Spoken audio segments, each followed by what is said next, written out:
To order our meeting here. And on behalf of the board, we acknowledge that York Region is located on the traditional territories of many Indigenous peoples, including the Anishinaabe, the Haudenosaunee, the Huron-Wendat, and the Métis people, and the treaty territories of the Haudenosaunee, the Mississauga of the Credit First Nation, and the Williams Treaties First Nations. Today, this area is home to many diverse Indigenous people, and we recognize their history, spirituality, culture, and stewardship of this land. We also acknowledge the Chippewas of Georgina Islands First Nation as our closest First Nation community. Any disclosure of interest? If not, confirmation of the public minutes of May 21st. Vice Chair Jackson, Member Purchell, all in favor? That carries. We have a little bit of agenda stuff I want to change around a little bit. We have a deputant. I'd like to do that before our presentation. And this is the second time for Mr. Lindley before us. He's requesting 15 minutes. It's our policy for 5. I'm at the board's discretion here, how long we want. Mr. Chair, I believe, given that this gentleman has spoken to us within the last year, that 5 minutes, which is our procedural bylaw, should stick. All right.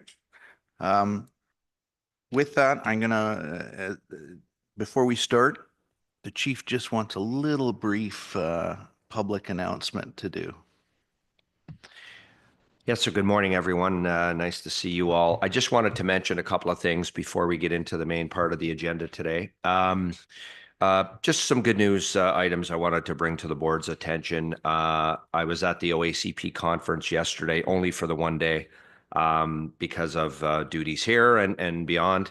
You know, sometimes we don't hear about these things until you hear it publicly, or you might see it in social media, but a couple of our officers, as well as members of the City of Vaughan, had won the OACP Traffic Award for Project Silent Night.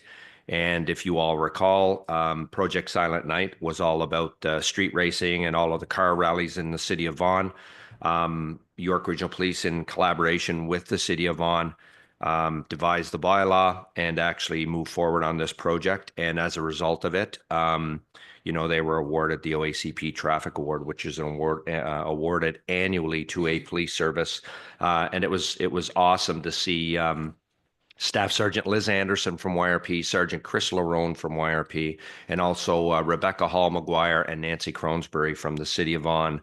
It's very rare when we have members from outside the OACP on stage receiving an award, so it was really an awesome thing to see. And I just wanted to mention that, just another example of a lot of the collaboration and work we're doing is paying off and actually, you know, creating safer spaces for the community.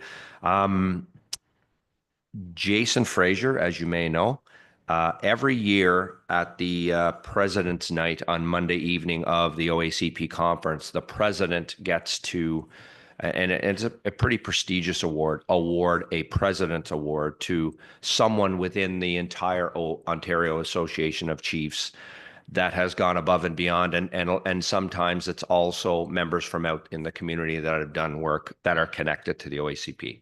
For us, it was amazing. As you know, Jason Fraser was awarded the President's Award from Deputy Chief Roger Wilkie, who is the now outgoing president of the OACP, for all the work Jason has done onboarding the new CSPA, the new act, as well as all of the workings of the OACP for the last 2 years. Jason's been sitting as counsel to the OACP.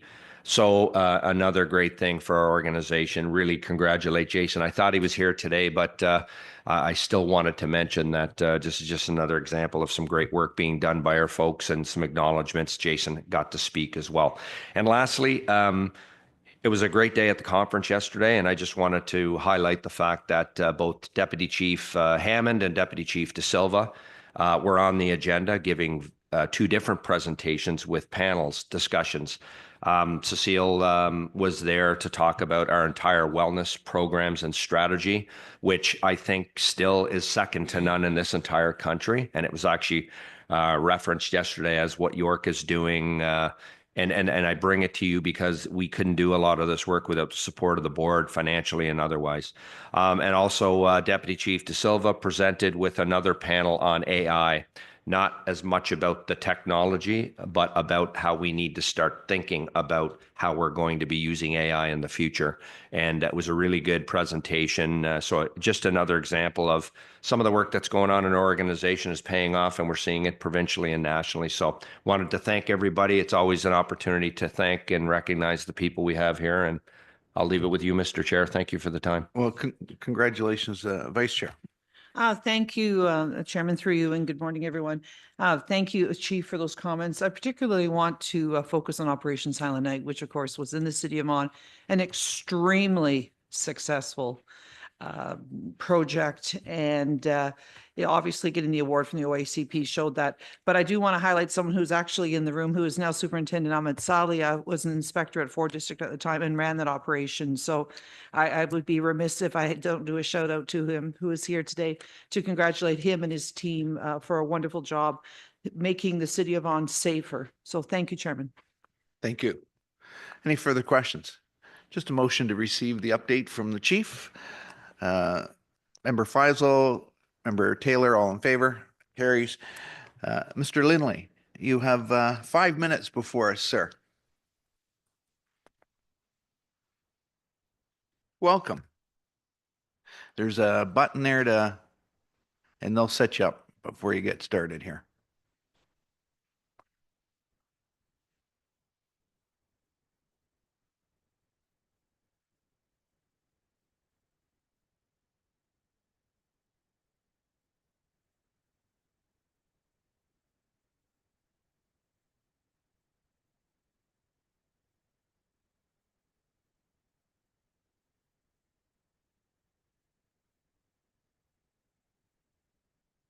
Okay, can you hear me? Perfect. Thank you.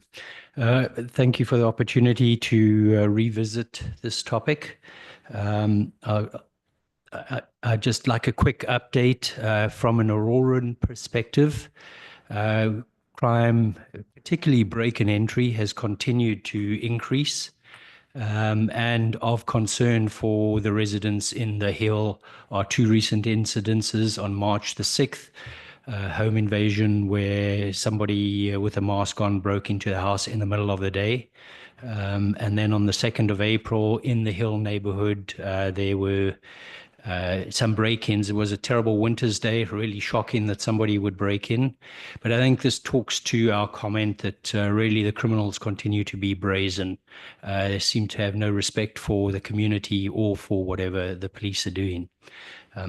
So I'd like to move to the next page, which is my executive summary. Just really the issue for us in Aurora is crime continues to increase. We note appreciatively that motor vehicle crimes have decreased. But theft under 5,000 has grown, theft over 5,000 has grown. But most importantly for the residents in the Hill is this issue around break and enter. So our view is we would really like to see some action. It may be that something is underway, but as I've mentioned, I'm not aware that I have not been contacted. I'm not aware of what's been done. And whilst we note, I'll just go forward to a couple of a summary page that I put in the appendix. Certainly since the last presentation, great progress made in Newmarket. You can see considerable reduction in crime rates, but unfortunately, Aurora, we are continuing to see negative trends on break and entry. So we'd really like to see that addressed. So yeah, I put some charts in here that just show the trends. I understand the numbers are not huge when you compare with the whole of York region, but for residents of Aurora, it has been a significant increase in crimes. I believe in 2020, the total number of crimes in a year was something like 30. Let me just have a look here. Yeah, there were 29 cases. Sorry, it was 30 break-in entries in 2020 for the whole year for Aurora. And so from our perspective, life has really changed significantly. And in our area where we back onto trails, there has been significant activity. We understand that is the preferred choice of these criminals because it's a great escape route. And so our concern is what is being done to address that. You know, how can we help? We do have a very active neighborhood watch within the Hill, and there are other things that we'd like to have considered. Does it mean cameras on the trails? I don't know, lighting. You know, the community is divided. We don't really know, but we're looking for input on what we should do and how we work with our city to address that. These thoughts and recommendations are what we raised last time.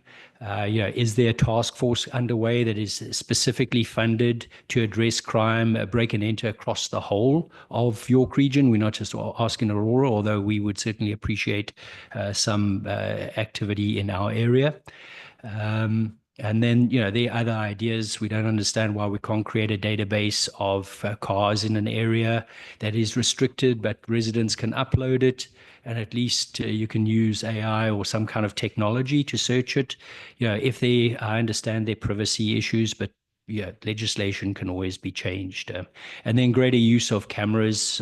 We had specifically asked for a camera to be placed on Bathurst.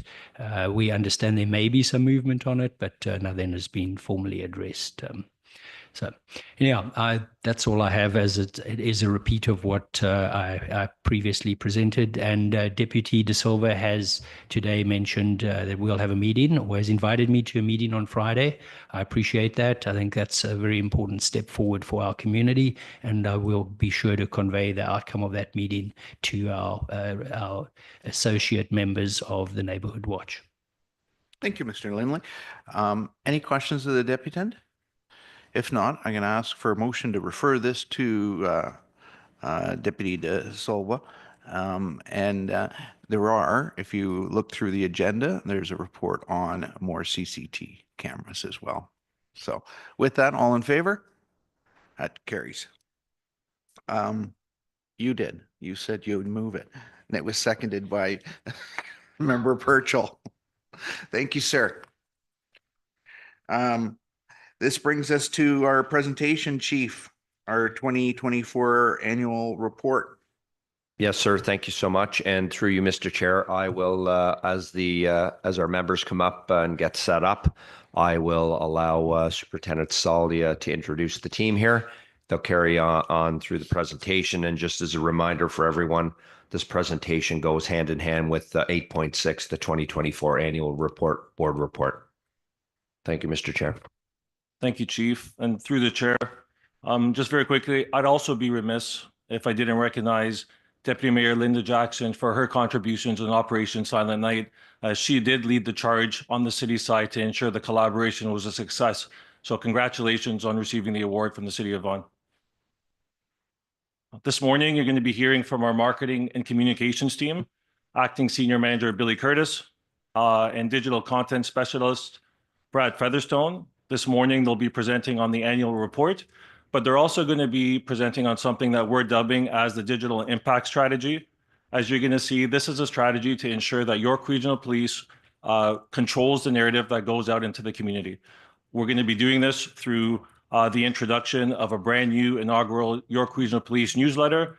We're going to be doing this through a strategy through the Real-Time Communication Center, as it relates to real-time communications and some other innovative things that the team has brought to the table. So I'm going to pass it over to Billy and to Brad. Thank you. Thank you, Super, and good morning. Good morning. Thrilled to be presenting for you today on behalf of Superintendent Salia, Executive Services, and the entire marketing and communications team at York Regional Police. My name is Billy Curtis, Acting Senior Manager of Corporate Communications. And with me is Brad Featherstone, as the Super mentioned, a digital content specialist in our strategic communications unit. We've each worked at YRP for more than a decade and have seen the evolution of digital media, social media, and digital marketing landscapes and the impact on policing in York Region over that time. That's why we're thrilled today to discuss items and efforts that will enhance York Regional Police's presence within that landscape, drawing us closer to community members seeking information there. If it feels like we're moving a bit quickly, it's because we will be. We're trying to cover a lot of ground in a very short time. We are, of course, glad to answer any questions you might have following the presentation or at any time down the road. First, we are proud to present the 2024 annual report, which for the second year is being delivered in the form of a modern, accessible microsite. This project was led by strategic communication specialist Will Masgay, who's in attendance today. When designing the annual report, the team's strategy involved telling stories that shed light on work toward our 4 shared strategic plan objectives: safety and well-being, recruitment and retention, inclusion and belonging, and continuous improvement and innovation, with a goal of offering a more engaging experience to a broader audience. To that end, the team built a site that incorporates strong imagery, social media integrations, and quotes and stories from real people working at York Regional Police responsible for real change in our community, complementing the stories told within the report. Now looking at the report content itself, when navigating the site, on the homepage, you'll find foundational content that includes an organizational outlook courtesy of Chief McSween, outlining how the organizational shifts and developments made in 2024 will help set YRP up for success in 2025. You will also read a message from Chair Pellegrini, which includes board highlights from 2024, and of course, words of tribute to Madeline Bodenstein, who passed away last year. In the endeavor to ensure safety and well-being in 2024, the report highlights efforts to fight violent crime, including the successes of provincial and internal task forces, carjacking task forces, and projects that dismantled organized crime groups and disrupted auto thefts. You will also read about educational social media campaigns, examples of outstanding policing at YRP districts, and partnerships that made a difference, including those within our region school boards and City of Vaughan and other municipalities. To enhance recruitment and retention in 2024, the report found stories of record-breaking recruitment numbers and outreach efforts, and new protocols and training programs to improve physical and mental wellness.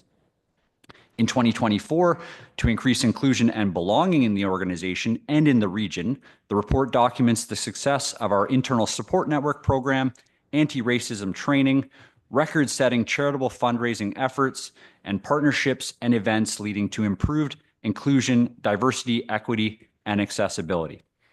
And to achieve continuous improvement and innovation, our team documented impressive new technologies like facial recognition and the online collision reporting portal, the 35th anniversary of the YRP K9 unit, and an expanded footprint with the opening of a new substation in Vaughan.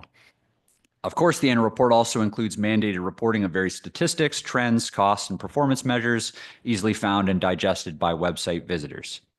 So without further delay, we're thrilled to show you the 2024 annual report site, which can be found at annualreport.yrp.ca and will be the subject of a marketing campaign throughout the summer. The 2024 annual report microsite is built using the same framework as the 2023 site. It is a refresh of that site with new visual elements and a new color scheme that features a bold YRP red as the primary color, showing the results of several successful investigations that help take violent criminals and guns off the streets. On this page, we see photos of officers that work in police operations and featured at press conferences, educating and informing our community. You'll see photo stack features. Different photo sizes create a dynamic, immersive layout. Sorry, I'll pause.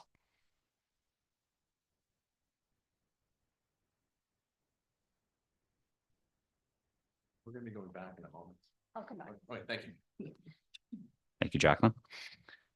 You'll see photos of officers at work in police operations and featured at press conferences, educating and informing our community. You'll see photo stacks. Different photo sizes create a dynamic, immersive layout and draw visitors down the page. And you'll see charts demonstrating the impact of these investigations: arrests, charges laid, assets recovered. Demonstrating the progress we made fighting auto theft in York Region in 24. On this page, we see charts demonstrating the results of Operation Auto Guard and projects BOA and Viper: arrests, charges laid, assets recovered. You'll also see videos embedded in the report. Once again, introducing our audience to the people behind the badge. This embedded social content also connects the audience with other platforms within York Regional Police's digital ecosystem, increasing reach on those channels. Finally, on our statistics overview page, in addition to static charts, this page features interactive bar charts comparing data from 2023 to 2024, and an interactive line chart showing 5-year comparisons for different data sets. These interactive elements help readers engage more meaningfully with important data. This microsite is just another channel to connect with a segment of our community that wants to see the return and investment in policing in York Region. Having personally contributed to 12 annual reports now, I can tell you that telling these stories is a labor of love, but we're very proud of this product, and we hope the board finds immense enjoyment browsing through these pages and accepts the 2024 annual report. Well, congratulations. Thank Well you, Chair. done. Well done. Questions? Member Purcell. Use your mic, please. It's a wonderful report. Thank you. I have a question. You are certainly brilliantly putting out information. I'm interested to see if you're pursuing a feedback loop that on information that is returning to you. That is, you're getting feedback.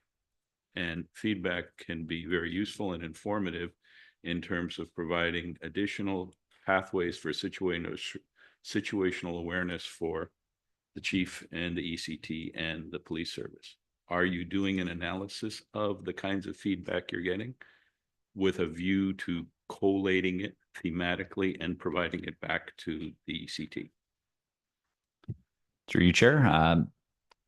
Member Purcell, are you speaking about feedback specifically on our website or received through our website, or feedback about policing in the community in general? All of the above, because it's a critically important source of information that gives a real-time statement of concerns and issues that the community is interested in, the community is looking to bring to the attention of the police, and you are one more feedback loop, and an increasingly important one because of the space you occupy. Thank you for your question. We certainly are collecting feedback via social media channels, via our website. We are also looking at enhancing our website in the near future to create better opportunity for members to submit that feedback via the website. But that is a channel that we do monitor now. We certainly do collect engagement metrics from our interactions on social media. So we do get a temperature for what our audience is looking for on there, what they want to learn about York Regional Police and its impact on their community. And we have members actively doing that every day. Okay, but about issues and concerns that the community is either questioning or addressing.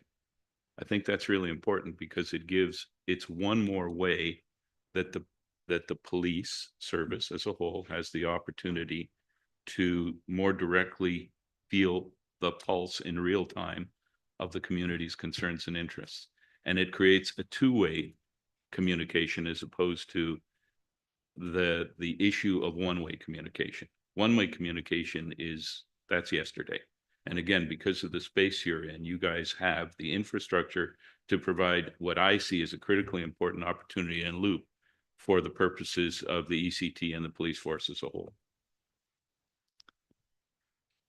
Maybe I can add some commentary here. Mr. Purcell, through you, Mr. Chair, there's a number of other ways outside of even our marketing communications team that we get feedback.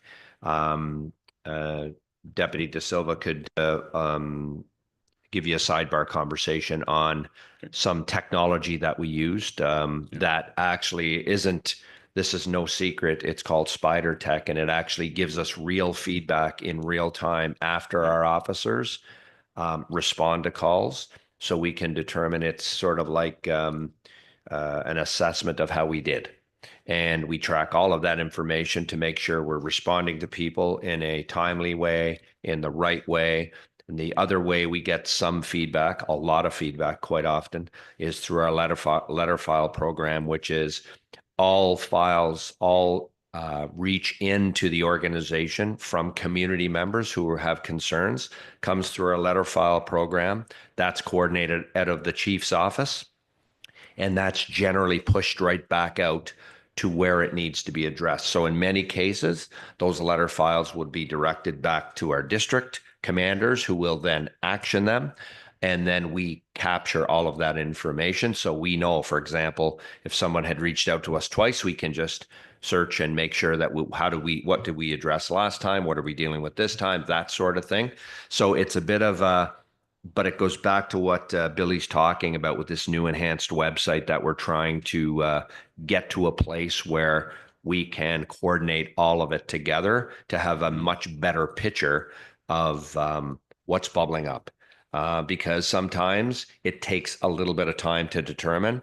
And sometimes it also takes time for us to connect the dots between letter files and the fact that people are reaching out through social media. And to be quite frank, sometimes people reach out through social media. I've had people reach out to me on LinkedIn about calls, for example. It has to be redirected right back. So we're trying to coordinate that so we can have a sort of a one-stop shop for all community to be able to access YRP through one location, right? And then we'll have a pretty good sense of what needs to be addressed and when and on what basis, right? So that's it. Thank you, Mr. Chair. Thank you. Thank you. Vice Chair. Thank you, Chairman, through you.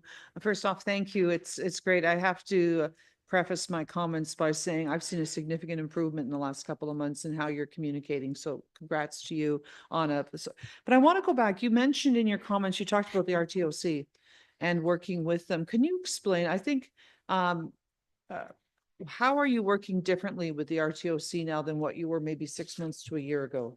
I'm sorry, for those real-time operations center. So. Thank you for the question, and through you, Chair.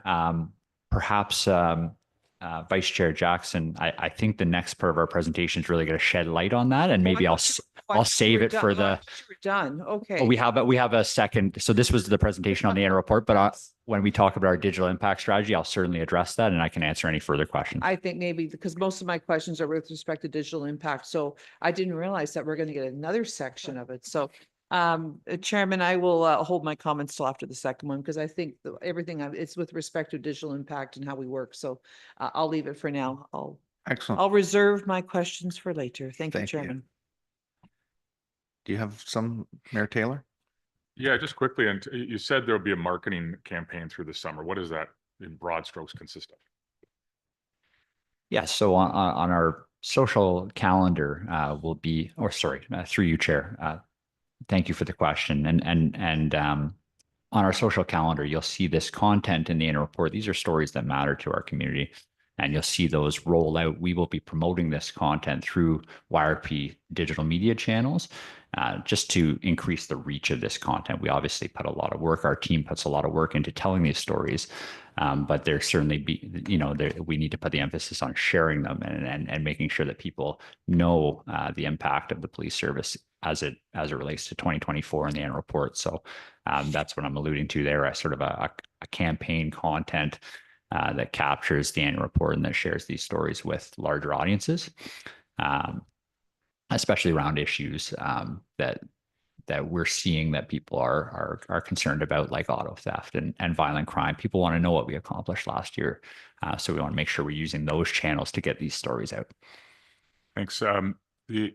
You may be doing this to a degree or not, I don't know. And this is a very non-technology based suggestion, but I can recall in past having things I wanted to get shared widely, and you put it onto social media, and you get some people liking or sharing, but there's something I really wanted to get out there once or twice, and then I sent an email to like 25 people I know and said, "Would you do me a favor?" And boom, it gets like quadruple the amount. So I'm wondering, do we leverage partners like our liaison committee, members of councils and mayors, and say to them, "Hey, our annual report's important. We really need you to support us, help us out. Can you help push this out? Here's a link or here's a sample." And there's many other partners you could leverage in that, they're working with you in different ways, different not-for-profits. And I suspect you could really accelerate. Do you do that already, or is that something you? Through you, Chair. Thanks for that. I believe that partnerships and collaborations with people that are invested are incredibly important to getting the word out. So we do that with members. We are constantly communicating with members in communications teams that are related to our community partners, and certainly we do lean on senior command with their kind of immense contact lists among advisory groups and other committees to share that information and get the word out. So that is happening kind of holistically across the organization, but certainly an emphasis on that is important. These numbers are fictitious, but in relationally, I think they're meaningful. I think, you put please share on a post and you get maybe 2. You send an email to a bunch of people and say, would you do me a favor and share this? It's really important. Then you get 10, or some ratio like that. So it's some direct, like an actual email from yourself or from different people, I think you'd be shocked at how much it'll multiply. Thank you. Gentlemen, continue. Thank you, Chair. Thank you. All done. Good.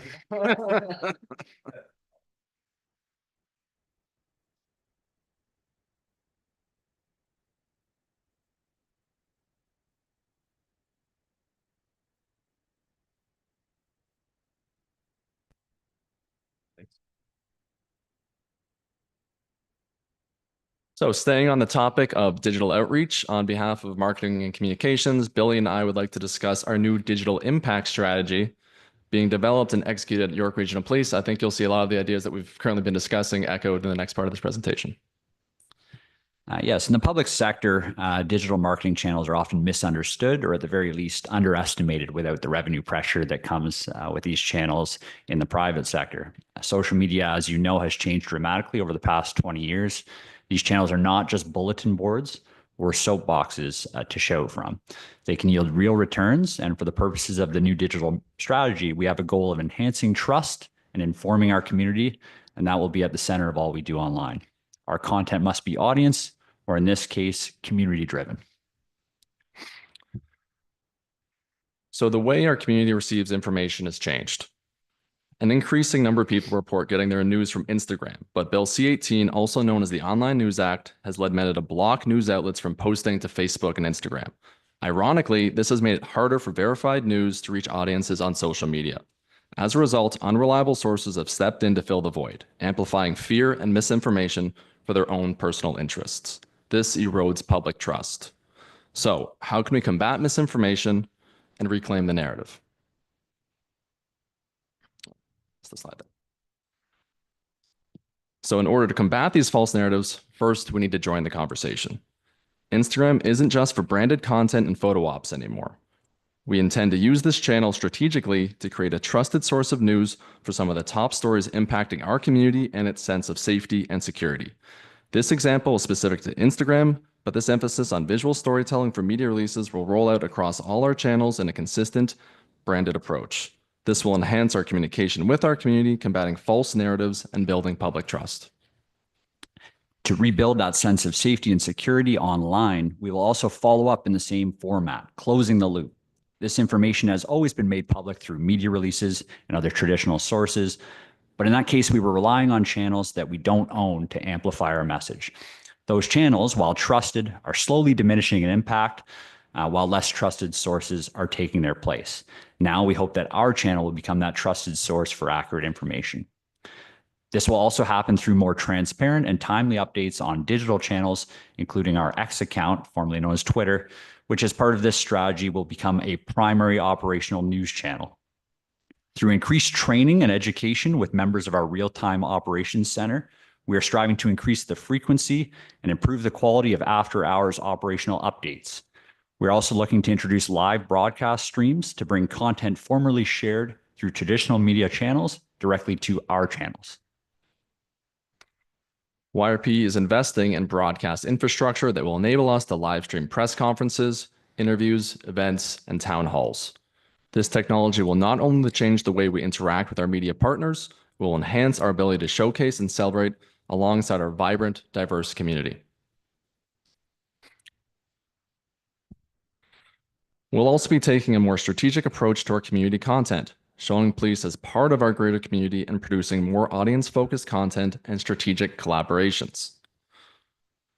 We've already implemented this change and approach to some of our campaign content and seen tremendous success, including an Asian Heritage Month campaign that achieved a nearly 800% greater reach year over year. A more nuanced strategy will also change our approach to the platforms on which we tell these stories. A one-size-fits-all approach no longer works. We'll also be expanding to new alternative platforms such as Blue Sky, looking at WeChat and WhatsApp to better connect with non-English speaking segments of our community, but also reducing our dependency on these unowned entities, including social media accounts, by strengthening content on our website and launching new owned channels, such as a new email newsletter that's taking off next week. This newsletter is tailored to audiences who are already engaged with our content and hungry for more info, with a goal of turning these members into advocates for community safety initiatives and champions of the York Regional Police mission. Above all, every one of these decisions will be driven by data.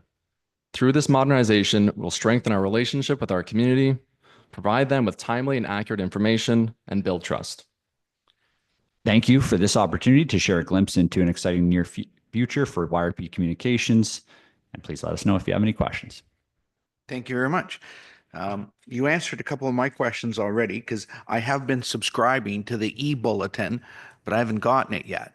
So now I know it's coming out next week, right? Before, I'm sure Vice Chair Jackson has a few questions and comments. You talk about trusted or where people go. It's a Vaughan guy that they keep going to is Joe. What's his name? Ask Joe. Not on Joe's watch. When you guys replace him, you'll know you've succeeded. Because right now, that's where everybody's following and everybody's going to him. And we've had this discussion here. He's got stuff out there before we even know. So don't know how that's happening. Don't know why he can do it.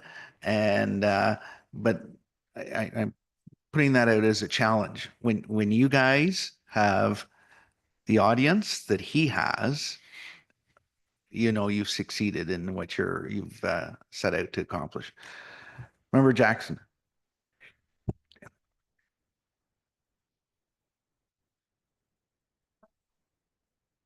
The question, Mr. Joe, does he charge us for putting dollar out? No. Oh, well, let's compare. Fees. Come on. So he puts out about any of the crimes that are going on. No, I know. Vice Chair.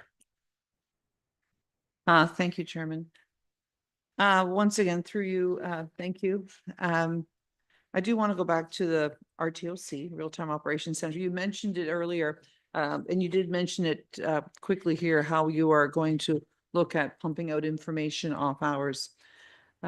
I think that's, maybe you can explain, like, how are you going to do that? And to the chairman's point about, and I didn't want to bring it up, but he's quite accurate, not on Joe's watch. I know Joe Formosa very well. He's a Vaughan resident. And he miraculously does he only will put out verified information. So he's not putting out stuff that's not true. And maybe it's a discussion to have offline, but I know that everyone around this table knows how concerned I am about how he's getting stuff before official YRP is putting it out, or even before I get a text or a phone call. To me, that's disconcerting. So I think we can do a better job, but I do want, Mr. Chair, focus on the highlights of what a great job you have been doing. I want to talk about, and we were chatting earlier about your videos about Asian Heritage Month and those two officers finding their favorite lunch spots and going and getting food, and they were super cool. But the best comment was the guy was trying to eat his noodles in this cruiser and he could barely get them in. He was a little tight in here, but that really shines that these people are real. And I think we need to do more of that. And I've shared that with you earlier, how they're real people in our community. They have a job to do, but they also have a human side. And I think that helps break down barriers. I mean, as I was saying, this is Italian Heritage Month. You should be in 4 District grabbing an Italian officer and going around to their favorite veal or panini shop. So, and then having the munch on a sandwich in a cruiser, so, or something like that. But I think that really, it engages people for them to do it. E-newsletter, I have signed up for it. I saw it come through official YRP. They did that. But I guess, you know, with that, my question I'm looking at, I do have a couple of notes. How do you combat AI? And I'm not going to be particular on the situation, but recently there was some senior officers who had appeared they were doing something that they actually weren't doing. And how do you grab that? How do you shut that down? Because I saw the faked version, for lack of better words, and I thought it was real. And I don't believe anything, but I actually thought this was real. I said, wow, they're really getting into it up on the stage. And turned out to be that that wasn't the case. How do you go about, is there opportunities or ways that you can shut that stuff down? I mean, because more often, I mean, you got to look at the AI, they could take, for example, the chief and make him do something and it goes out and now the voices are the same. Like, how do you stop that? Because that is terrible misinformation that's going out to our community. Thank you for the question, and through you, Chair. It is certainly a complex dilemma, right? I think the world is still catching up to AI as far as consuming the content, right? We're starting to understand more about how it can help us on a daily basis, but certainly the average social media user, you know, probably doesn't understand how much AI they're actually consuming on those channels. Certainly in a situation where information is harmful or misinformation is out there that's presenting something that's not factual, we have to be responsive to that in the moment. But as far as combating the issue itself, it's such a greater issue that I think it's about educating people in general about what sort of AI is doing on those channels, right? So education campaign is all you can do and be part of that campaign, but it's something that's not just going to happen within York Regional Police. That's something that social media and digital media companies and digital media users and other stakeholders in that space need to get serious about. And we're looking forward to that because it is certainly, you know, has the potential to harm our brand. And all we can do is respond to it in the moment, unfortunately, because it is a difficult and complex and nuanced issue, AI. Thank you so much for that. Through the chair, just one further question. You spoke about X being your primary source of pumping the information out. Is there not an opportunity? I mean, now with when I post myself, it says, you know, where do you want to send it to? I generally look to Instagram, number one. I don't look to X. Is there not an opportunity that when you blast to X, I mean, I know you can do it. Why aren't you blasting to all your channels at the same time to get that information out? Because the chair has made the point, I've made the point. It's getting better, but we are really behind. We're very slow at getting information out. So if you're going to use X, I would suggest you tick off the other boxes and hit Instagram, you hit Facebook. So it hits all those channels at once, because people more and more, I mean, to get more users, they want to have the information fast, and to look to official YRP. So just a suggestion. I'm sure it's doable, but I think it was done. But overall, I think I see a marked improvement, and I just, but yeah, with thanks. Thank you. Thank you, Chair. Member Wodenstein. Thank you. And through the chair, just have a quick question. If you can go into a little bit about what you meant by the data-driven direction and what sort of metrics it is that you're exactly looking for. And I think also expands on Member Taylor's earlier question regarding partnering with liaisons for sharing and things like that. If you can just explain that a little more. Thank you. Thank you for the question. Through you, Chair. Certainly, you know, engagement and reach metrics are are of utmost importance, and these algorithms are constantly shifting. For example, on Instagram right now, the algorithm, as so to speak, is rewarding shareable content. So while once likes were king, right now shares are king. So we need to create content that people want to share in order to increase reach, because just because people like it doesn't necessarily guarantee that we're going to reach larger audiences or greater audiences. So it's really, like I mentioned, it can't be a one size fits all approach, and that actually applies to the metrics as well, because on certain channels we're going to be looking at metrics with a different emphasis than on other channels. But as Mayor Taylor mentioned, collaboration and partnerships are certainly a metric that we'll be measuring as well. How can we get involved with brands that have an audience? We know that no matter how hard we try, York Regional Police is not always going to be the foremost brand of choice for every community member. Some people just don't care necessarily to follow their police service on social media, despite our best efforts to make that content enjoyable and relatable for them. So we need to do a better job of using people that do have that audience to tell our message as well, and securing those collaborations with people that are in certain spaces, influencers, brands, community advocates, Joe Formosa, getting them to share the message that we need out there in the community, and making sure that we can turn them into champions for the mission. So collaboration and partnerships is another metric that we'll be looking very carefully at. Just to add on to that, we're also going to be looking at specifically what audience is using what channel and for what. So that's kind of what we're getting back to in terms of we need to get news content on Instagram. We understand people are looking for that content on there, and we're not putting that content there for them, right? So it's using the channel the best way so we can effectively communicate with our community where they are. Member Taylor, and then Member Faisal. Thanks.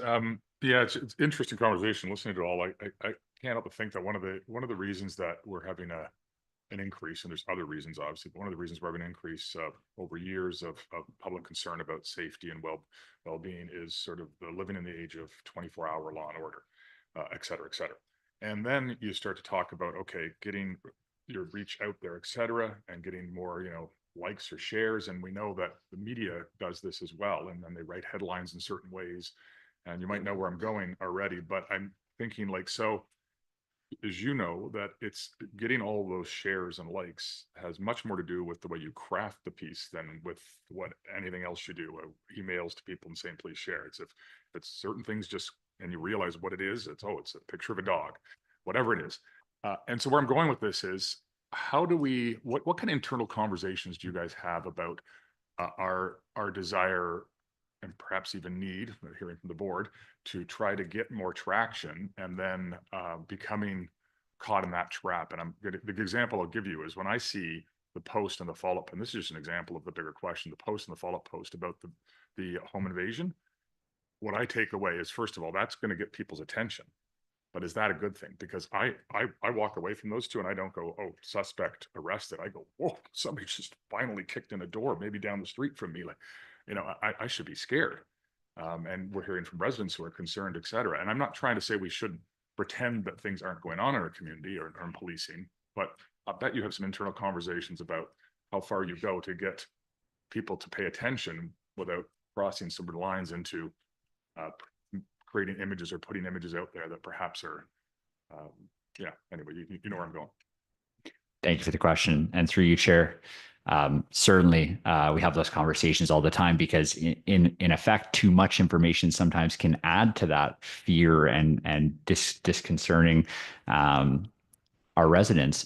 So it's certainly a balancing act, and that's where the platform becomes important. And that's why we probably wouldn't necessarily put, say, every crime update on a channel like Instagram, because on Instagram, it's less of a chronological time-based channel. As you know, when you're looking through your feed, you see posts often, something like suspect arrested, like you said, and it might be 7 days old or 2 months old, right? And we don't necessarily want people to feel like they're getting consumed with bad news.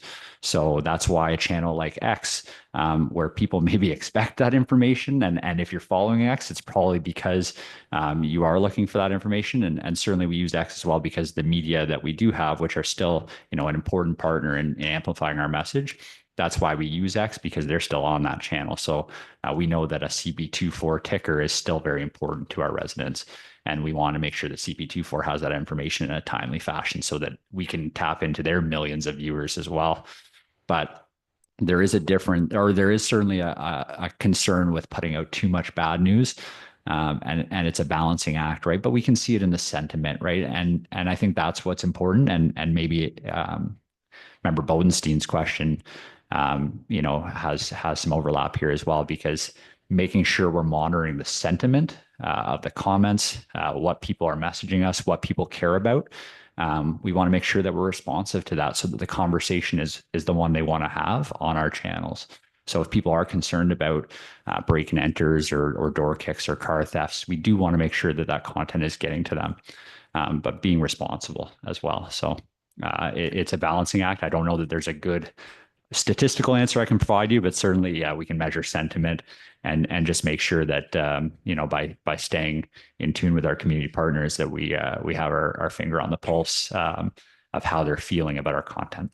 Yeah, and I was just saying, I guess it's the challenge you have, like any media, and I don't follow this Joe guy, but I suspect he doesn't very often post, you know, one of the lowest crime rates of the top 10 police forces in the country, because you know how many clicks that gets? Like 0. And so you have that same challenge. And so I would just caution ourselves collectively about chasing clicks too much. But anyway. Can I make a comment as well, Mr. Chair, if you don't mind? I completely agree with Mayor Taylor on the point of chasing media. And it goes back to, you know, when we have community members who are pushing messages out, let's just completely understand that community there's no rules behind the messages they're pushing out, and they're doing it for a reason. As an example, if we had a violent crime happen in our community and it's already out there and you're wondering why we haven't said anything, in many cases, it's because we're trying to verify and validate the information. We're trying to talk to investigators to find out what are they comfortable sharing. Are there overlaps that we shouldn't be talking about? There's a lot going on behind the scenes. So it's easy to sit back and I'll be the first to tell you, there's many times when I may not know as the chief exactly what's happening right now. And I'm okay with that because I know there's a process going on behind the scenes. And when this information comes out, it will come out, it will be accurate, and it will be as timely as we can make it. I am not in the business of chasing any social media or chasing any story. I'm in the business of being proactive as much as we can with balance so the community doesn't feel less safe, but also gets the information in as accurate a way as possible, in as timely a way as possible that meets the goals of the organization. That's where we should stay. And just be okay with the fact that, yes, you may still get some information that you've gotten by someone else before we've sent it. Just know we're not sitting back. We're trying to work the story to make sure you get, as a community, what you need to get to keep you safe and to be more informed. I'll leave it there. Thank you, sir. Thank you, sir. Member Faisal, and then. Thank you, Mr. Chair. Through you. I have a question. It's for information. So we have different platforms of social media. Are we on all the platforms that are used in this area? And my second question is, on the Instagram, how many channels would you have under YRP? Is it one channel or is it several channels?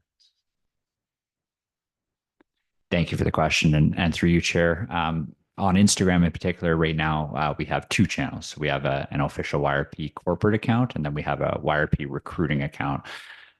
We are on, I would say, most social media, or the social media that we currently believe that our audience, is expecting us to be on.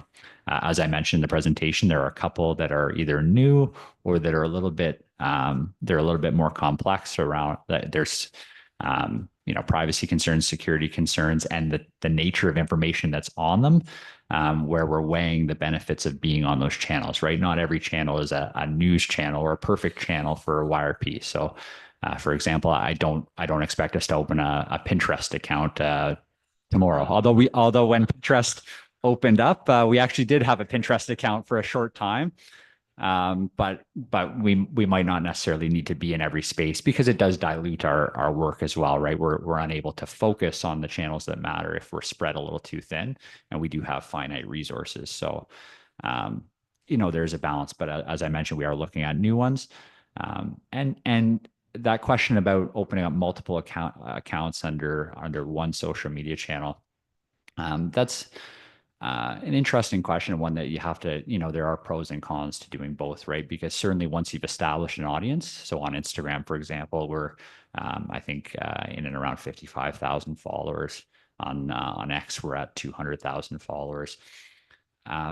On those accounts, if we open up a new account, you're starting from square one and you're diluting the information a little bit. And while you can kind of duplicate it, that then detracts from the people that want to follow the new account. So there's certainly pros and cons to opening up new accounts under the same platform, but sometimes it is necessary. So, for example, our recruiting account, recruitment marketing is very different than some of the other content that we're putting out. It's a very different person looking for that information much of the time. So it makes perfect sense for us to have a recruitment marketing account versus the corporate account, because the type of information is just so different. And it may actually appeal to people not just within the region, but people outside of our region that want to work for York Regional Police. So, there are many considerations. And thank you for the question. It's a conversation that we have all the time. Member Cartolucci. Yeah, no, I have no question, but I just want to say that I've been in York Region now for about over 60 years. My second term at the board, York Police Board. And whatever media comes there that I hear about police, I don't even listen to it. My mandate is always when it comes from the chief. The chief of police makes a statement, he goes to the media and reports. The rest is just a lot of yeah. Everybody now is on the internet. Everybody's trying to play whatever they want to do, get followers, get this. The key is, the only message we should have out there is what the chief says when he's ready and he can put that message out. But people would trust the chief of police. We have a good chief, and even before we had a lot of good chiefs. So we're going back and forth, and we're following this media that everybody's doing today. We're wasting money. We're talking back and forth. What do we accomplish? Nothing. The fact of the matter is, when a chief of police can report this is what happened, is it a crime, is a car, whatever, when the news comes, that's his news. Whatever everybody else trying to feed the people, it's just a lot of yeah. So I just, sometimes I feel sitting here, I don't know if I'm doing anything good. Wise man, we just have to make sure that the people don't listen to the yeah, and that they do listen to the chief. Then the chief, when he's ready, he reports, and that is it. Aye. I know York Region, I know a lot of people, and they don't listen to anything except when the facts come up. Well, but everything on social media is true. So that's right. Thank you. So member Cartolucci and member Faisal, I'm going to get you a move in second. Receipt of the deputation and report 86 that is there for our 86. Receive the report for information. All in favor? That carries. Members, before us are communications 7-1 to 7-8. Are there any member wish to pull? Sorry.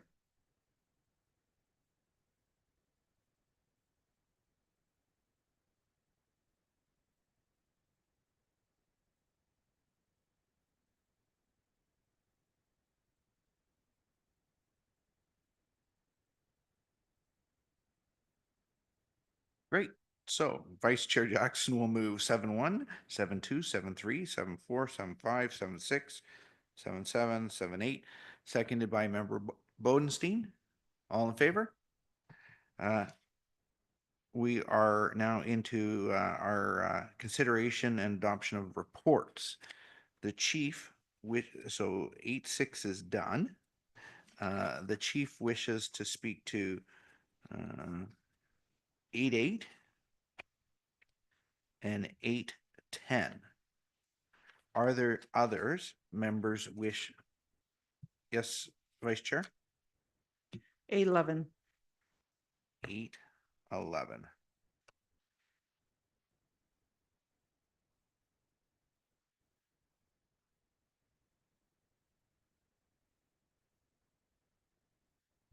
Any other members wish to hold?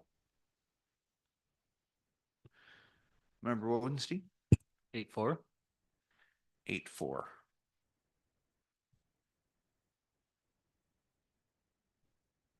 Any others?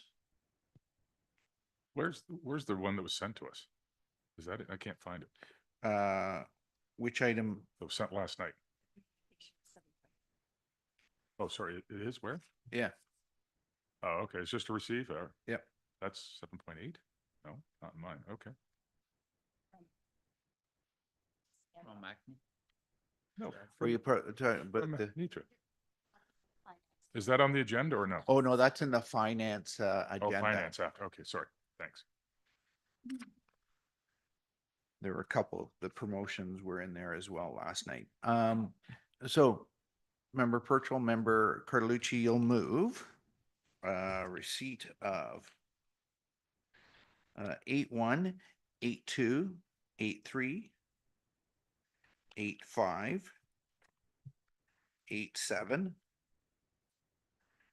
8-9. All in favor?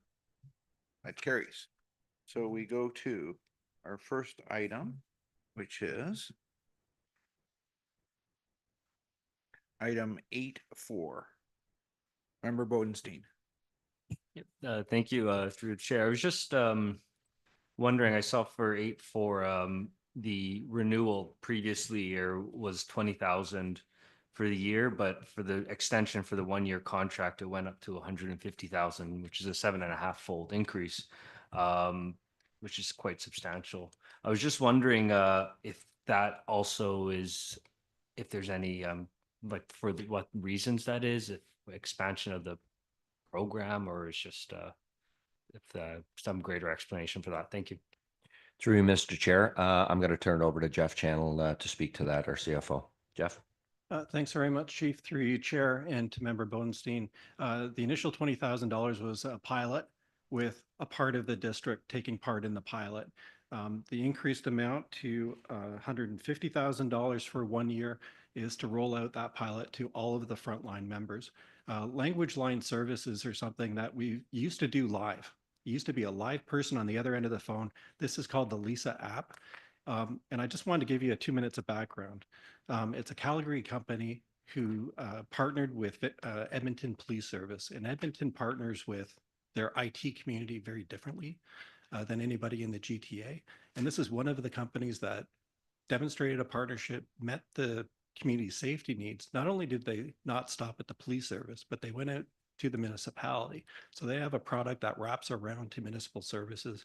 This is by far the best in breed product that we found at this time, and hence we want to roll this out more broadly.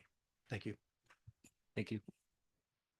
So with that explanation, you'll move. Thank you.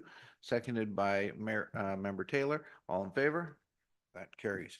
Our next item is 8-8 Chief. Thank you, Mr. Chair, and through you. 8-8 in the public session also relates to 6.13 in the private. So I would ask that the board receive the report and the private attachment in accordance with the governance directions and sponsorship policy, and that the board approve the donation from the Donato Madeline Montesano Foundation for $250,000. And there's an explanation that'll be provided in 6.13, a little more in-depth explanation in the private session. So That's it from me, Mr. Chair. Thank you, Chief. Subject to any questions. Member Cordelucci, I'm sure you'll move that, seconded by Member Purchell. All in favor? That carries. Good news, 8:10, Chief. Yes, sir. Very good news, Mr. Chair, through you. This, as you can see, and we've heard many, many times, as we've learned as well on our the research we did overseas, CCTV is alive and well everywhere now, and this is a conversation about our annual report on the CCTV program and its expansion. But I'm going to have Deputy De Silva speak to this matter a little more broadly. Deputy.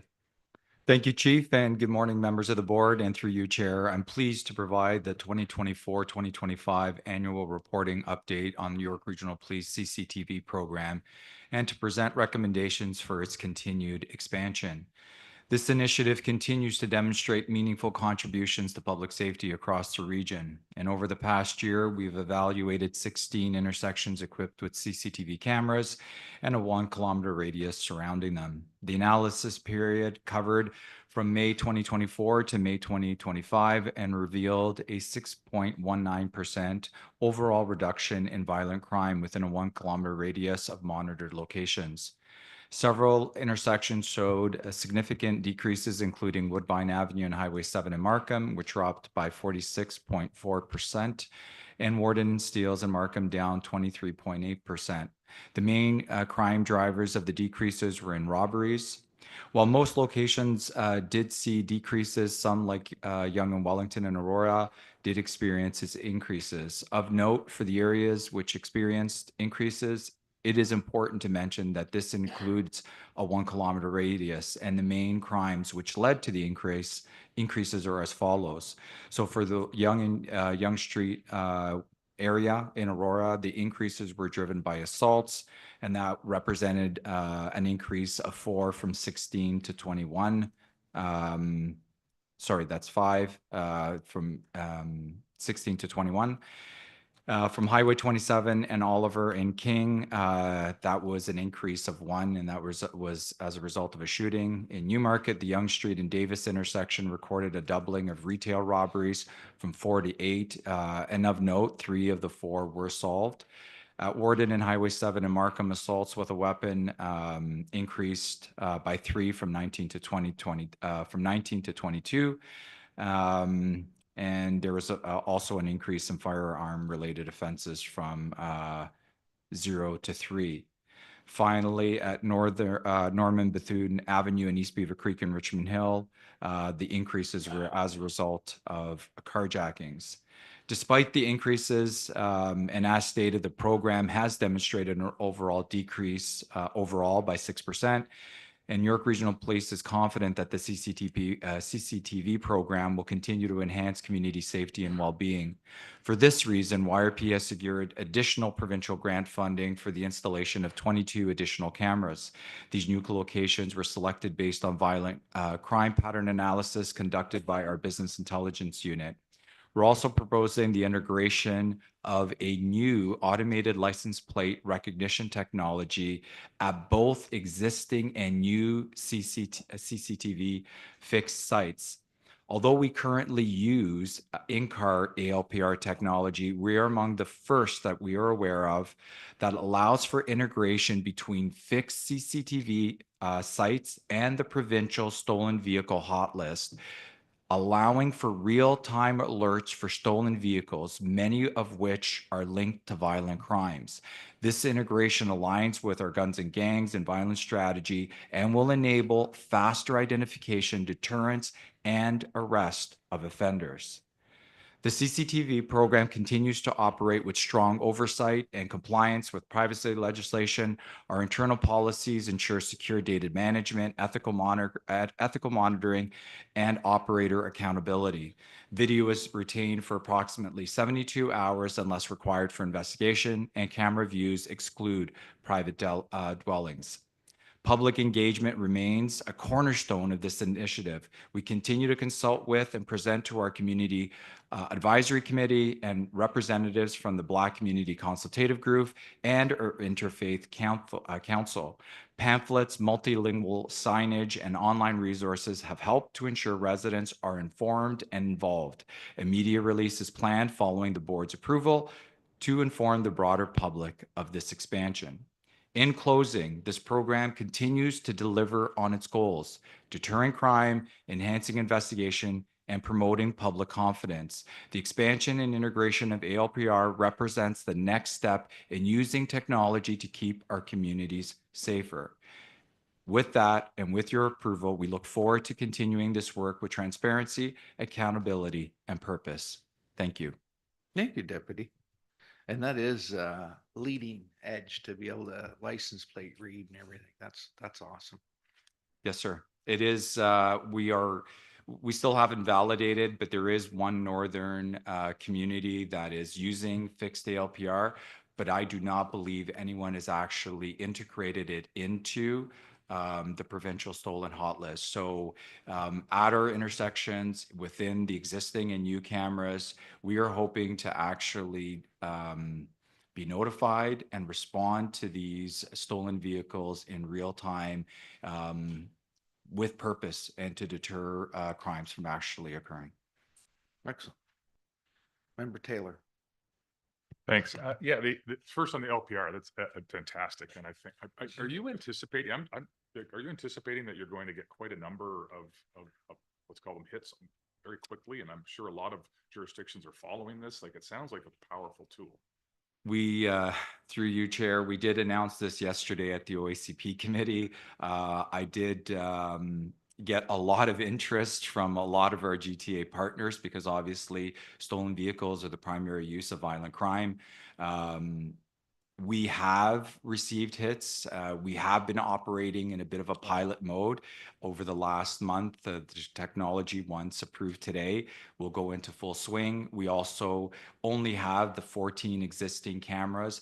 The beauty with the technology is it can be integrated into any regional camera. Obviously, we are very mindful of privacy concerns in relation to and making sure that we're data-driven when it comes to using this technology. And that is the input that we've received from our consultative process with the community.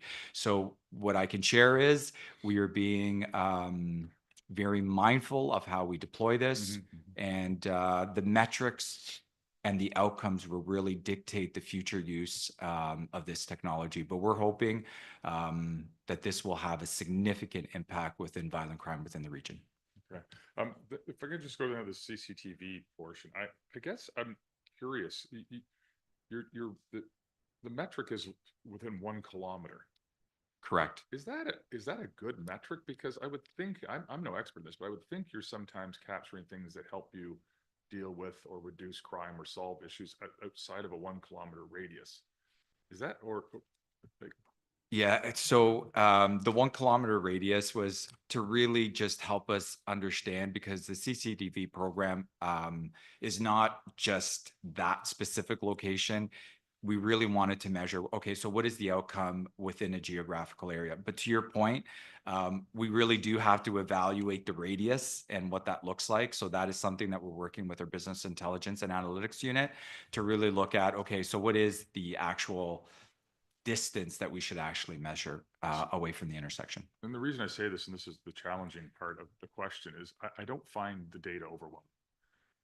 In fact, as a person with a data background, I kind of go, okay, hang on a bit. Like, when you're telling me in one location it's down 40%, next location down 3%, then another location up 36. I mean, if it's effective, that sounds like there's an awful lot of serendipity going on, and I'm not sure you can read too much into it. Although, if you take an area where all the CCTV cameras are, and you can collect data that shows in that area of all of them crime is down, maybe you start to get a little further. And the 6.6 is just a blend of I assume of all these numbers. Correct. But when you have variations that great from site to site, I mean, and some of the sites that are up, you had serendipitous explanations for. Yes. I've got to believe there's serendipitous explanations for those that are are down, and I'm just not finding that. So don't get me wrong, I like the program. I'm sure it's certainly a deterrence. In fact, I'm sure it has some other benefits. I'm just not sure the way we're collecting data and measuring is really telling us what we're trying to figure out.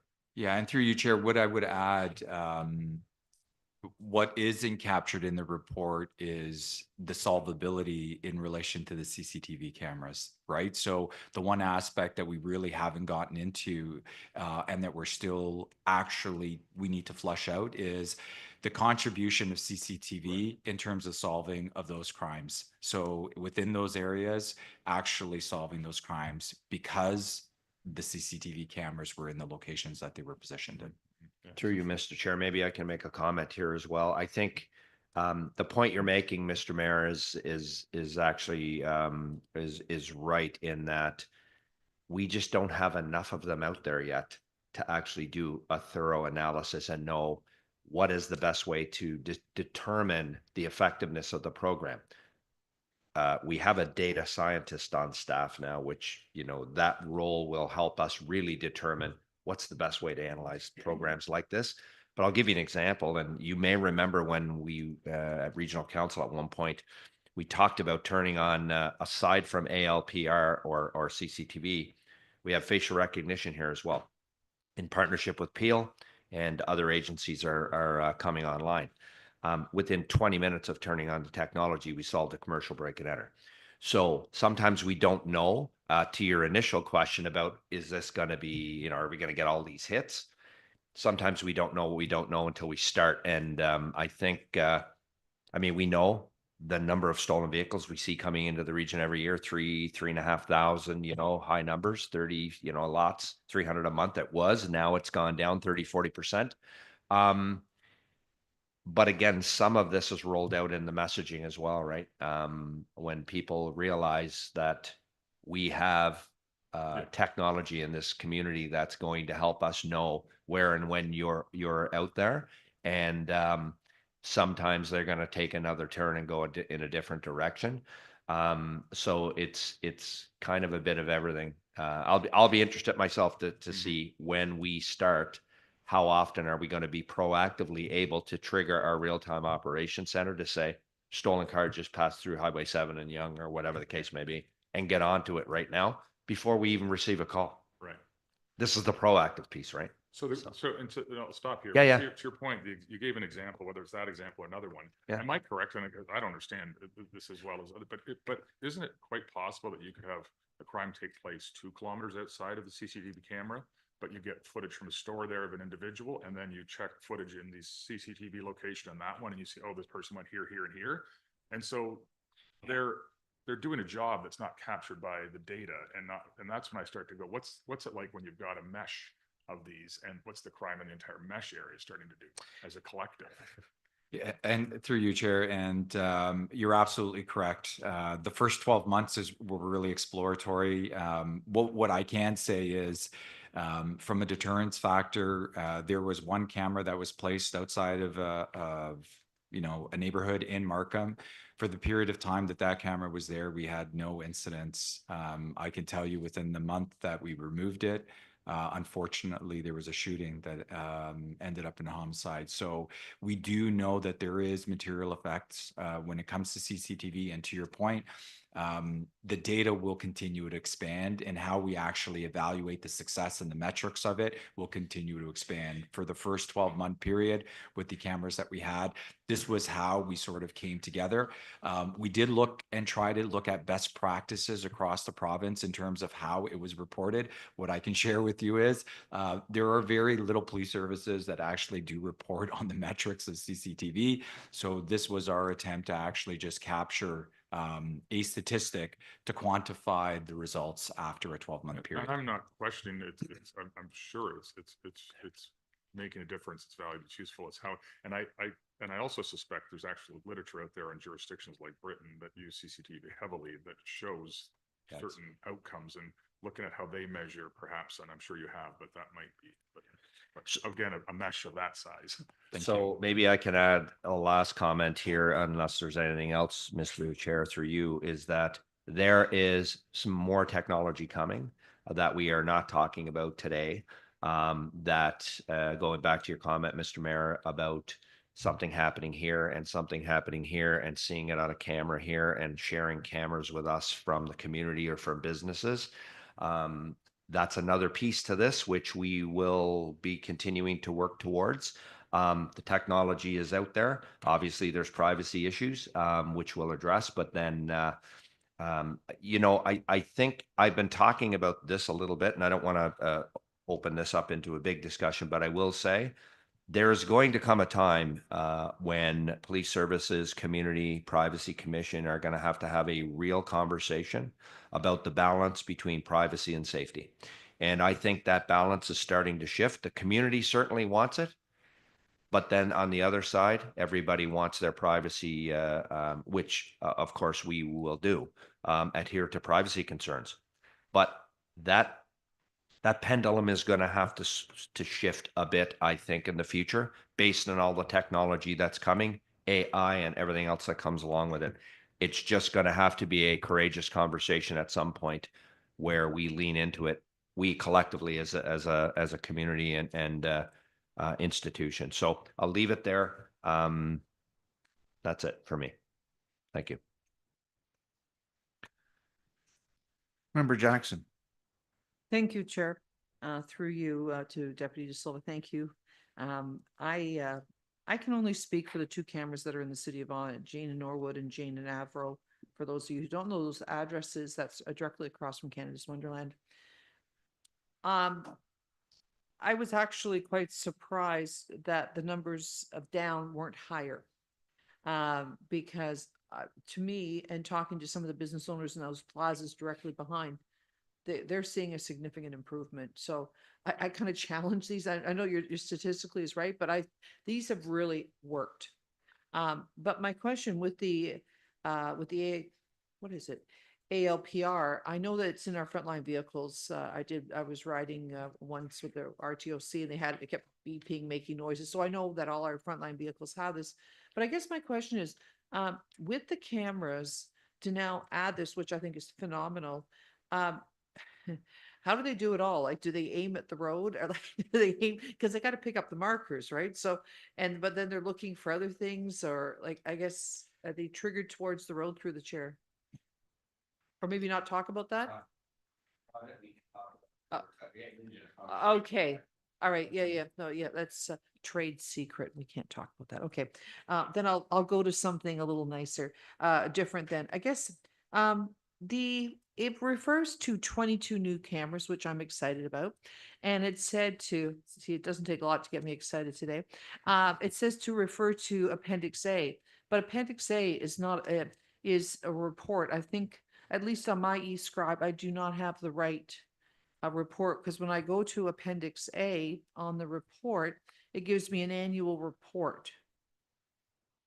It doesn't give me the list of where the new cameras are going, the 22 cameras.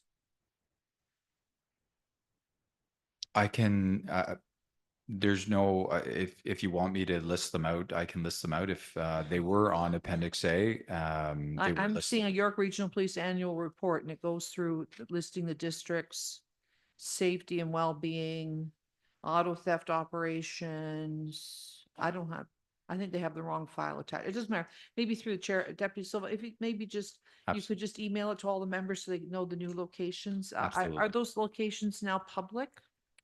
Is that public information? They will be as soon as the report is approved. Okay, so I will not ask a specific address, so I'll leave it. We can take that offline. Thirdly, through the chair, and I love that our regional solicitor is here, who has to, there we are, tip your head up.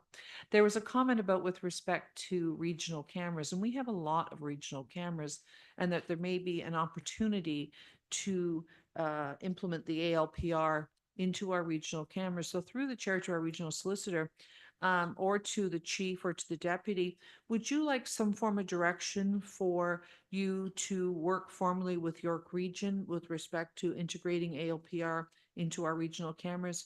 Or could that just be, do you need a direction from us? Because I think that's an excellent idea, and I want to do from a board's perspective whatever we can to get that going. So I don't know whether we need board direction or not to start working. So I'm looking to the deputy and to our regional solicitor. Turn your mic on, Dan. Your mic, sorry.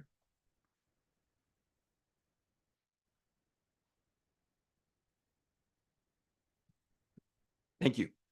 Through the chair, I would suggest that the way to do it would be to direct the chief to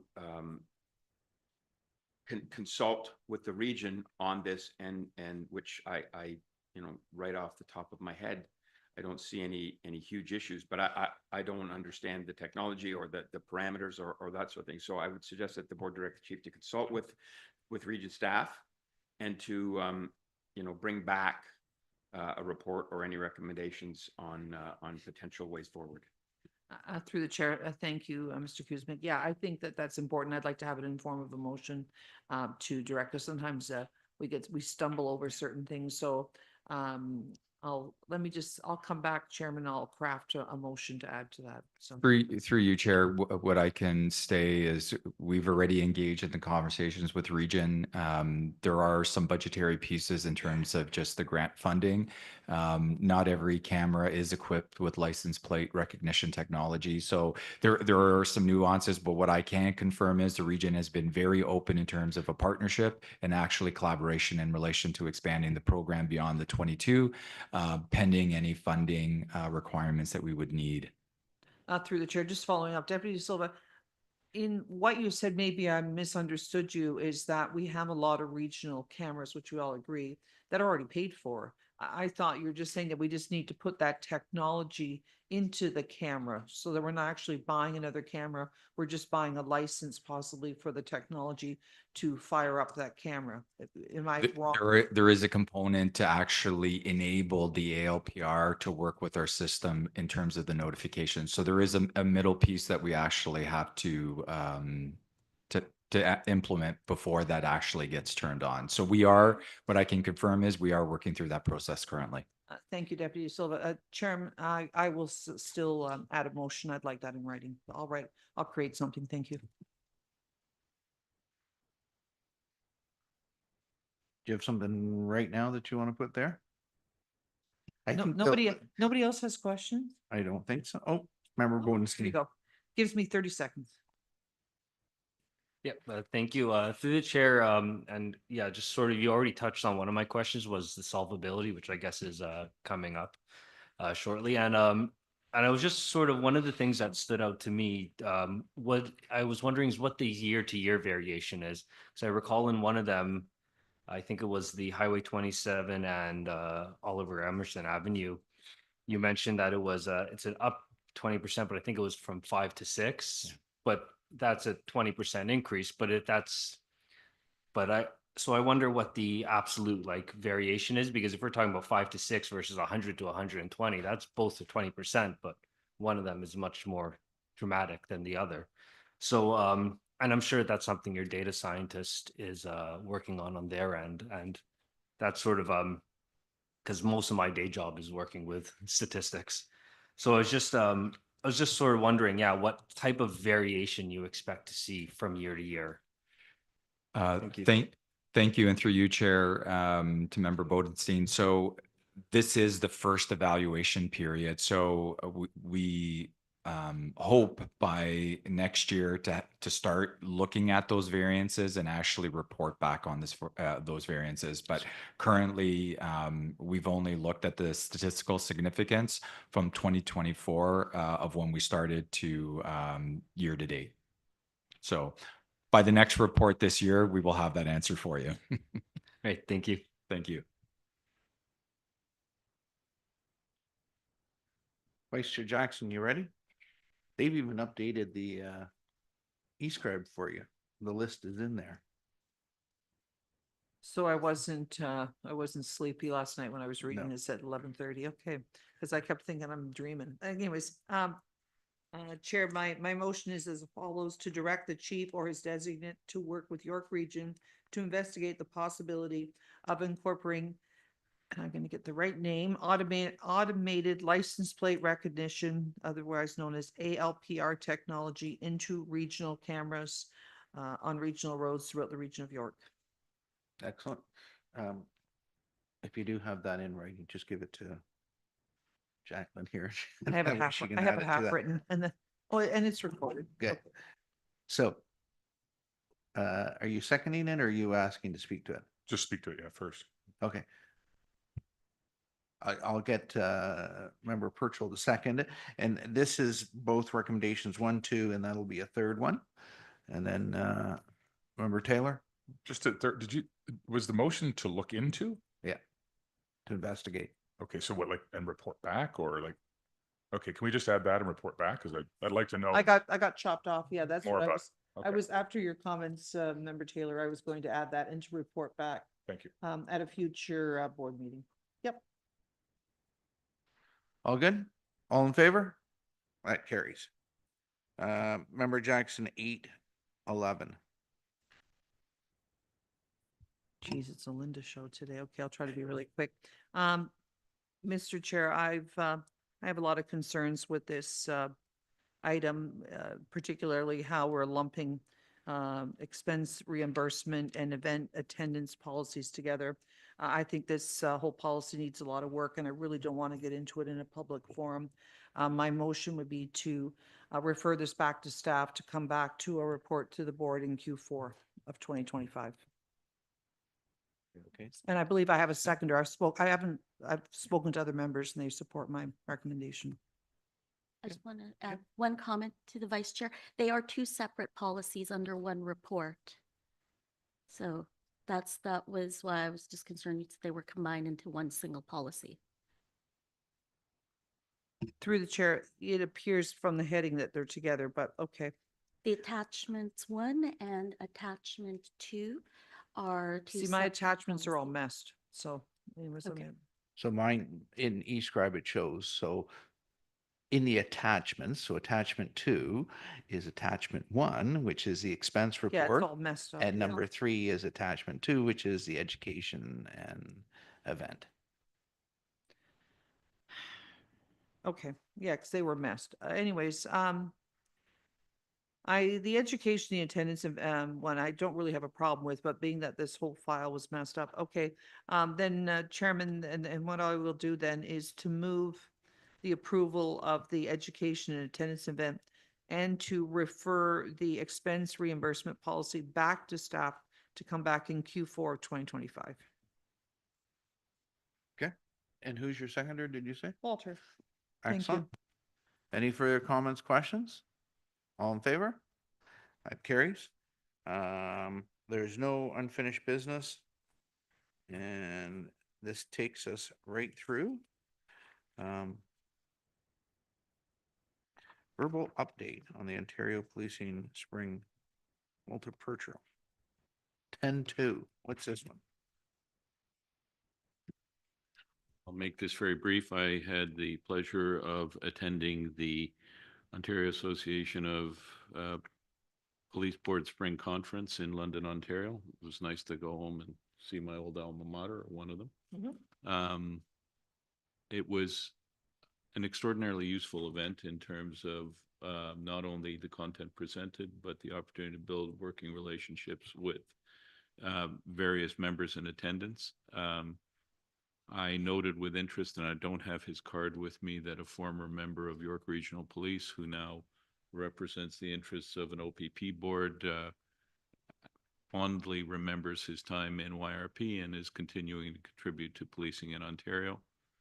These kinds of personal relationships are both informative and useful in terms of building out in terms of a view that develops best practices. Shared information is critical to that evolution. As one additional point, I'd like to commend the work of our executive director. She took not only an active role in preparing this conference, but was a key member in presentations to members. She did 4 such presentations to the people in attendance, and that proved to be, again, highly informative and very useful to all in attendance because there was lots of great feedback on that. So well done to Anitra. Final point, the murder mystery. I lost the handle on that early, so I can't inform you as to who actually murdered who. but it wasn't a very serious event. So I think, yes, I understand. Well, nobody knows who solved the crime or who even the victim was actually, but it was good fun as an evening, as a light evening. Again, to the extent that your time and your circumstance permits, I encourage you, fellow members, to attend these things. They are useful. There's another one coming up in August that I had hoped to attend, but the world has decided that I cannot. So well done to all, and particularly to the executive director. Thank you. Thank you, Member Purchell. Any questions? I'll ask Member Cartolucci and Member Faisal to receive. All in favor? I'll ask Member Taylor, Member Bodenstein to move into our private meeting. Yep. And I'm remiss here. I'm looking, do we not have a section on new business? I guess we handle that under unfinished business. Sure. There is, we have a couple, depending, there's other business in our private session. No, this would be public. Public? Yeah, Okay. this doesn't need to be private. Okay, I can bring it up now. Okay, yeah, and I apologize. Chair, just given when I was going through the issues with this expense reimbursement policy and education event attendance policy, triggered me with respect to all the policies that we have here on the board. What I'd like to do is to direct staff to bring back a report to the September board meeting outlining all our current policies, when they were last updated, and if they are in the process of being updated, when we expect these policies to come forward to the board. I know that I've said for months and months and months that we're working on policies.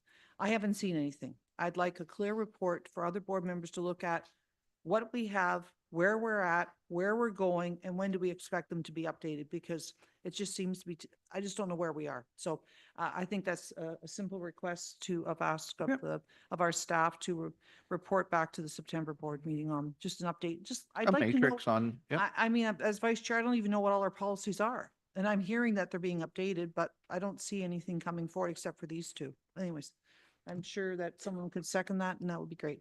I think it'd be good information for all of us. Excellent. Sorry, and you asked Member Faisal second? Okay, all in favor? That carries. Now I'm going on to Member Taylor and Member Bodenstein moving into closed session. All in favor? Thank you.